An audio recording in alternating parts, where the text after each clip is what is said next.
আল্লাহ রাব্বুল আলামিন বলেন ওয়া কাতাবনা আলাইহিম ফিহা আন্নান নাফসা বিন নাফসি ওয়াল আইনা বিল আইনি ওয়াল আনফা বিল আনফি ওয়াল উযুনা বিল উযুনি ওয়াস সিন্না বিস সিন্নি। আল্লাহ রাব্বুল আলামিন বলেন কাউকে যদি অন্যায়ভাবে হত্যা করা হয়, আমার কোরআনের বিধান হলো ওয়া কাতাবনা আলাইহিম ফিহা আন্নান নাফসা বিন নাফসি, আমি কোরআনে বিধান লিখে দিয়েছি, আমি কোরআনে বিধান করে দিয়েছি বিন নাফসি ওয়াল আইনা বিল আইনি ওয়াল আনফা বিল আনফি ওয়াল উযুনা বিল উযুনি ওয়াস সিন্না বিস সিন্নি। তোমরা হত্যার বদলে তাকে হত্যা করবে। তাহলে আজকে যারা সাদার কারণে 5 জন মিলিয়ে যাদেরকে হত্যা করলে একজন যুবককে, আজকে যদি কোরআনের আইন যদি বাংলাদেশে কায়েম থাকতো, এই 5 জন আজকে ছাড় পাইতো না। কথা বলেন ঠিক কিনা? 5 জনকে হত্যা করা হয়তো আল্লাহ রাব্বুল আলামিনের বিধান দিয়ে। আল্লাহ রাব্বুল আলামিন সূরাতুল মাইদার 45 নম্বর আয়াতের মধ্যে আল্লাহ রাব্বুল আলামিন বলছেন, যারা পৃথিবীতে অন্যায়ভাবে মানুষকে হত্যা করে তার 6 জন মিলিয়ে হত্যা করবে। ওয়াকাতাবনা ফিহা আন্নান নাফসা বিন নাফসি ওয়াল আইনা বিল আইনি ওয়াল আনফা বিল আনফি ওয়াল উযুনা বিল উযুনি ওয়াস সিন্না বিস সিন্নি ওয়াল জুরুহা কিসাস। কিসাসের বিধান হচ্ছে একজন মানুষকে যদি একজন মানুষ হত্যা করে অন্যায়ভাবে, তাকে অন্যায়ভাবে হত্যা করা লাগবে, যেভাবে তাকে হত্যা করেছে সেভাবে হত্যা করতে হবে। হযরত ওমর রাদিয়াল্লাহু তাআলা আনহু খলিফা যখন ছিলেন, শাসন যখন করেছেন, তখন হযরত ওমর রাদিয়াল্লাহু তাআলা আনহুর সময় 7 জন মিলিয়ে একজন যুবককে হত্যা করেছেন। হযরত ওমর রাদিয়াল্লাহু তাআলা আনহু বলছেন 7 জন মিলিয়ে হত্যা করেছে, 7 জনটাকে উপস্থিত করো, 7 জনটাকে হত্যা করে ফেলেছে। আজকে যদি বাংলাদেশে এই কোরআনের আইনটা বাস্তবায়ন হতো, তাহলে আজকে কোনো মানুষ চাঁদার জন্য জীবন দেওয়া লাগতো না। কথা বলেন ঠিক কিনা? কেননা আপনাকে যদি হত্যা করা হতো, আপনার বিবি আছে, আপনার বাল বাচ্চা আছে, আপনাকে যদি হত্যা করা হতো, তাহলে আপনার বিবি বাল বাচ্চা বুঝতো যে আমার পৃথিবী থেকে আমার বাবা সরে গিয়েছে। স্ত্রী বুঝতো যে আমার পৃথিবীতে আর আমার স্বামী নেই। একজন বাবা হারা সন্তান কিভাবে পৃথিবীতে থাকে বেঁচে, একজন স্বামী একজন স্ত্রী স্বামী বাদ দিয়ে কিভাবে পৃথিবীতে থাকে, তার কষ্ট সেই তো বুঝে। কথা বলেন ঠিক কিনা? তাহলে আজকে যদি এই কোরআনের বিধানটা হতো, তাহলে আজকে কোনো চাঁদাবাজ, আজকে কোনো সন্ত্রাস, আজকে কোনো বাংলার জমিনে আর জায়গা পাইতো না। কথা বলেন ঠিক কিনা? কেননা 5 আগস্টের পর থেকে আমরা 5 আগস্টে যখন আমাদের যুবক ভাইয়েরা জীবন দিয়েছেন, তারা শহীদ হয়েছেন, আপনারা আমার হাতে আপনাকে মুক্ত করে দিয়েছেন, জালিমদের হাত থেকে যখন মুক্ত করে দিয়েছেন, আমাদের তো শুকরিয়া আদায় করা দরকার। আমরা তো আল্লাহ রাব্বুল আলামিনের শুকরিয়া আদায় করা দরকার।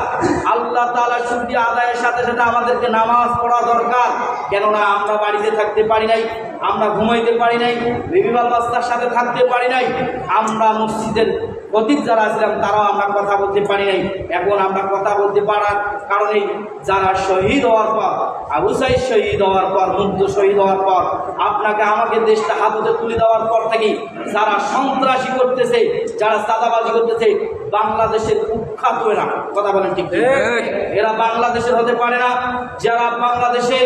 যারা সন্ত্রাসী করার পর দাদার দেশে চলে গেছে, আজও যারা সন্ত্রাসী করবে, আরও যারা চাঁদাবাজি করবে, এরাও বাংলাদেশে টিকতে পারবে না। কথা বলেন ঠিক কিনা? আমাদের বাংলাদেশে আমাদেরকে রক্ষা করতে হবে। একজন মানুষ হয়ে আর একজন মানুষকে পিটিয়ে মারি, আর আপনি আর আমি মসজিদে ঢুকি, সুবহানাল্লাহ আর আলহামদুলিল্লাহ বলি, এটাই আপনারা আমার জন্য হবে না। লূত আলাইহিস সালামের সময়, যখন লূত আলাইহিস সালামের সময় একজন যুবক ছিলেন, একজন বুজুর্গ ছিলেন, যে 80 বছর ধরে আল্লাহ তাআলার ইবাদত করেন, 1 সেকেন্ডও আল্লাহ তাআলার আনুগত্য ছাড়া কোথাও যান নাই। কিন্তু যেখানে অন্যায় দেখবে সেখানে অন্যায়ের প্রতিবাদ না করার সত্ত্বেই তখন লূত আলাইহিস সালাম, আল্লাহ রাব্বুল আলামিন বললেন, ফেরেশতাকে বললেন, লূত আলাইহিস সালাম ওই মসজিদে একজন যুবক, একজন বুজুর্গ আছে, তুমি যাও ওই জায়গাটা, গোড়ালটাকে তুমি উল্টাইয়ে দাও। ফেরেশতা চলে আসলেন, আসার পর দেখছে যে একজন যুবক 80 বছর ধরে, তার কোনো গোনা নাই, 80 বছর ধরে তার আল্লাহর ইবাদত। কিন্তু আল্লাহ রাব্বুল আলামিনের কাছে ফিরে যাওয়ার পর বলছেন যে ওই যুবক তো ওই যুবকটি এত ইবাদত করেছেন, আল্লাহর ইবাদত ছাড়া, আল্লাহর আনুগত্য ছাড়া কোথাও যান নাই, তাকে উল্টে দেওয়া হবে কেন? আল্লাহ রাব্বুল আলামিন বলছে, আমি তার কাছে এত ইবাদত চাই নাই, কিন্তু তার জায়গাতে অন্যায়, তার জায়গাতে মানুষকে অন্যায়ভাবে হত্যা করা হয়েছে, যেই জায়গায় অন্যায়, সুবহানাল্লাহ আলহামদুলিল্লাহ, এইটাই বলায় তার ইবাদত নয়। আগে প্রতিহত ছিল অন্যায়ের প্রতিবাদ করা, অন্যায়ের প্রতিবাদ করে নাই, তুমি ওই যুবককে, ওই বুজুর্গকে ভাই উল্টিয়ে দাও।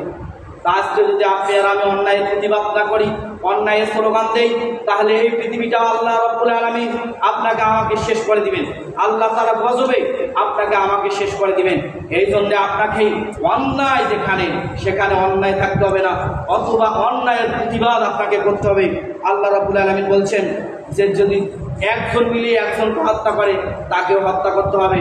তাহলে একজন মানুষকে অন্যায়ভাবে চর দেওয়া হয়েছে, কোরআনের আইন হচ্ছে তাকেও অন্যায়ভাবে তাকেওভাবে চর দেওয়া। একজন মানুষের দাঁত ভেঙে দিয়েছে, তাকেও দাঁত ভেঙে দিতে হবে। একজন মানুষকে জখম করেছে, তাকেও জখম করতে হবে, কোরআনের বিধান। আজকে পৃথিবীতে আমরা শান্তি শান্তি মনে করি, কিন্তু পৃথিবীতে আজকে শান্তি নেই, শান্তি নেই। কখনো শান্তি আসবে না যতক্ষণ পর্যন্ত কোরআনের আইন বিধান চালু হবে না, রাষ্ট্রে সমাজে কোরআনের আইন চালু হবে না। পৃথিবীতে কোনোদিনও মানুষ কোনোদিন শান্তি পাবে না। ছেলের কাছ থেকে পিতা শান্তি পাবে না, মেয়ের কাছ থেকে পিতা শান্তি পাবে না, স্ত্রীর কাছ থেকে কখনো কোনোদিনও শান্তি পাবে না। শান্তি যদি পেতে হয় একমাত্র কোরআনুল কারিমে শান্তি দিতে পারে। কথা বলেন ঠিক কিনা? আল্লাহ রাব্বুল আলামিন বলেন, ইয়া আইয়ুহাল্লাযীনা আমানু কুতিবা আলাইকুমুল কিসাসু ফিল কতলা, তোমরা ধরো হত্যার বদলে তাদেরকে হত্যা করিয়ে ফেলো। ওয়া ইন আকাবতুম ফাআকিবু বিমিথলি মা উকিবতুম বি, আল্লাহ রাব্বুল আলামিন বলেন তোমাকে যেভাবে হত্যা করেছে সেভাবে তুমি তাকে হত্যা করো। তাহলে আল্লাহ রাব্বুল আলামিনের বিধান বাদ দিয়ে আমরা মানুষ রচিত বিধানকে আমরা কায়েম করি। মানুষ রচিত বিধান দিয়ে পৃথিবীতে কোনোদিনও শান্তি আসবে না, শান্তি আসবে না, পৃথিবীতে কোনোদিনও শান্তি আসবে না। কেননা 48 হোক 44 বছর ধরে এই পৃথিবী বাংলাদেশটা যতদিন থেকে শাসন হয়েছে, যতদিন থেকে কোরআন দেশ চলে নাই, কোনো মানুষ বলতে পারবে না তারা শান্তিতে আছে। অশান্তি ছাড়া শান্তি কোনোদিনও মিলবে না, কোরআন ছাড়া কোনোদিনও শান্তি মিলবে না।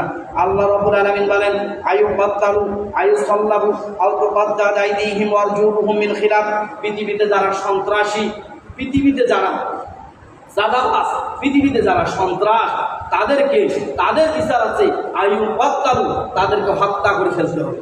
আয়ু সাল্লাবু, তাদেরকে শুলিতে চড়াতে হবে।